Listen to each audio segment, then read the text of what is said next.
নমস্কার বন্ধুরা, আজকে আমি আপনাদের মধ্যে আবার হাজির হয়েছি একটি নতুন রেসিপি নিয়ে। আজ আমি বানাচ্ছি ঠিক মেলার মতো ঘুগনি। আগের দিন রাত্রে 250 গ্রাম মটরকে ওই 8 থেকে 10 ঘন্টা আগে আমি ভিজিয়ে রেখেছিলাম। এরপর ওই মটর, তার মধ্যে 2টি মাঝারি সাইজের আলু, মটর ও 2-3টি কাঁচা লঙ্কাকে প্রেসার কুকারে 2টো সিটি দিয়ে নিয়েছি। তার মাঝেই আমি কড়াই গরম করে পরিমাণ মতো রিফাইন তেল দিয়ে দিয়েছি। আপনারা চাইলে রিফাইন তেলের বদলে সরিষার তেলও দিতে পারেন। তেল গরম হয়ে গেলে তার মধ্যে মাঝারি সাইজের 2টো পেঁয়াজকে কুচি করে তেলের মধ্যে দিয়ে দিয়েছি।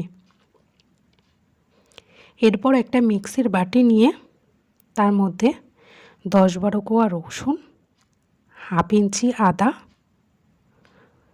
কয়েকটা কাঁচা লঙ্কা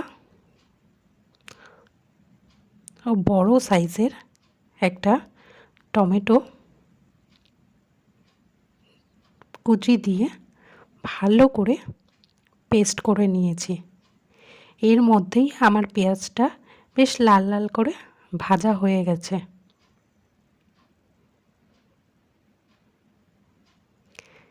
এরপর ওই পেস্টটাকে আমি কড়াইতে দিয়ে দিয়েছি। পেস্টটাকে ভালো করে কষিয়ে একটু মিক্সি বাটি ধোয়া জল দিয়েছি। তারপরে একে একে 1 চামচ পরিমাণ জিরা গুঁড়ো, 1.5 চামচ পরিমাণ ধনে গুঁড়ো ও কালারের জন্য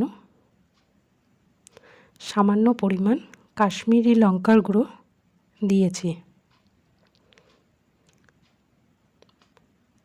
এবার মশলাটাকে আমি ভালো করে কষিয়ে নিয়েছি। মশলাটা তেল ছেড়ে দিলে আগে থেকে সেদ্ধ করা মটর, আলু আর ওই কয়েকটা কাঁচা লঙ্কা দিয়ে দিয়েছি। এরপর ভালো করে আমি সেটাকে কষিয়ে নিয়েছি। কষিয়ে পরিমাণ মতো যে যেরকম ঝোল রাখতে চান সেরকম বা আপনাদের ইচ্ছে মতন জল দিয়ে কিছুক্ষণ ঢাকা দিয়ে রেখেছিলাম। কিছুক্ষণ পরে ঢাকনাটা তুলে একটু নাড়িয়ে দেখে নিলাম আমার সবগুলো ঠিকঠাক সেদ্ধ হয়েছে কিনা। সেদ্ধ হয়ে গেলে আপনারা যদি গরম মশলা খান তাহলে একটু গরম মশলা দিয়ে দিতে পারেন। আর তারপরেই রেডি হয়ে যাবে আমাদের মেলার মতো ঘুগনি।